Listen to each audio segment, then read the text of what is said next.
gitna ng trahedya sa ating buhay. So, ang salita ng Diyos ang sagot sa atong mga katanungan itong sa natin principle dire na disasters are part of life. So, ang disaster ay parte na ng atong kinabuhi. So, whether you like it or not, makapilta ng mga disasters sa atong mga kinabuhi. So, sabi ni Jesus sa John 16:35 siya, in this world, you will have tribulation. So, hindi tayo exempted sa mga problema at trahedya. So, kahit Kristiyano pa ta, so, di ba, Kristiyano na, di na tayo makapil ng mga trahedya sa kinabuhi. So, sa mga disaster. So, hindi po. So, Kristiyano, kahit tapat na tapat tayo kay Lord, kahit doon na tayo kay Lord, makapil at mga sinatipilta ng disaster sa atong pinabuhi. Amen po ba? Amen. So, may dumarating po talagang disaster. So, tandaan natin, ang disaster ay pansamantala lang, is temporary. Pero ang Diyos ay walang hanggan. Ang Diyos ang walang hanggan. Ang disaster is temporary sa atong pinabuhi. Amen. So, katulad na ng bagyo. So, hindi habang buhay, may bagyo, di ba? Hindi habang buhay, may bagyo. So, dumadaan lang ito. Pero ang Diyos, hindi siya basta marating, hindi siya basta umaalis. Pero, lagi siyang nandiyan sa ating tabi. Na, hindi lang natin siya nakikita, pero napipil natin na nga siya dyan sa atong tabi. Amen? So, God's protection in the storm. So, sa storm, sa mga si Lord, mag-protect sa ato. Like si Noah, di ba? Si Noah, nakaligtas siya sa baha. So, dahil sumunod siya sa ating Panginoon, di ba? So, in Romans 8:38-39, walang makapaghiwalay sa atin mula sa pag-ibig ng Diyos.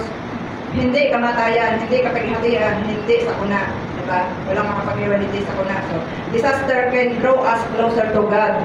Amen po ba? So, kapag may matinding pagsubok, mas magiging totoo ang tapat. Mas magiging totoo ang ating prayer sa Panginoon, di ba? Kung may mga disaster na dumating sa ating buhay. So, ang uban ng makapil ng disasters, dito pa lang sila makatawag sa Panginoon. Disaster can draw us closer to God. So, much as James 1:2-4, consider it pure joy when you face trials because the testing of your faith produces perseverance. Amen. So, ang disaster ay maaaring magpalapit sa atin sa Diyos. Tama po ba? So, katulad ng nakita ko ngayong linog, di ba? Daghang nitawag sa Panginoon kay isa lang ang Ginoo kay kapit naman moabot kay habang napadadiri sa kalibutan. So, ato nang maging faithful ka sa iyaha, mag-serve ka sa iyaha. Hope beyond the disasters. So, sa kabila ng mga disaster na ang pag-asa. Na ang pag-asa. So, lahat ng disaster dito sa mundo ay temporary lang, di ba? So, pero ang pag-asa kay Kristo ay eternal. Amen? So, nagtuo po ba kayo na ang pag-asa kay Kristo ay eternal? Amen. So, mga igsoon, no? Kaya kung si Kristo ang sandigan natin, kahit anong disaster na dumating, may kaligtasan tayong may katiyakan ng ating kaligtasan. So, magandang bukas at walang hanggang buhay. Amen. So, mga igsoon, kung dumadaan kayo ngayon sa bagyo ng buhay, so huwag kayong matakot. Diba? Huwag kayong matakot dahil ang Diyos ay refuge and strength. Diba? Siya ang atong refuge and strength. So, lumapit tayo kay Lord.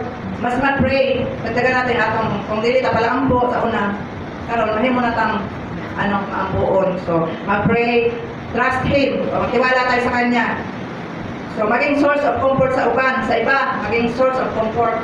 So, habang tayo pinapalakas ng Diyos, tayo rin ay nagiging ilaw at lakas ng iba. So sa mga pinahanglan, maging ilaw tayo sa iba na nakakaranas ng disaster or pagsubok sa buhay. Conclusion. So, disaster ay hindi huling kabanata. Ang disaster ay hindi huling kabanata ng ating buhay. Ito ay pagkakataon upang makita natin ang kapangyarihan at presensya ng ating Panginoon. So, dapat natin tandaan, ang disaster may destroy houses, but not our faith. Disaster may shake the world, but not God's promises. Amen. Disaster may break us for a while, but God's presence will rebuild us stronger. Amen. So God is our refuge and strength, a very present help in trouble. So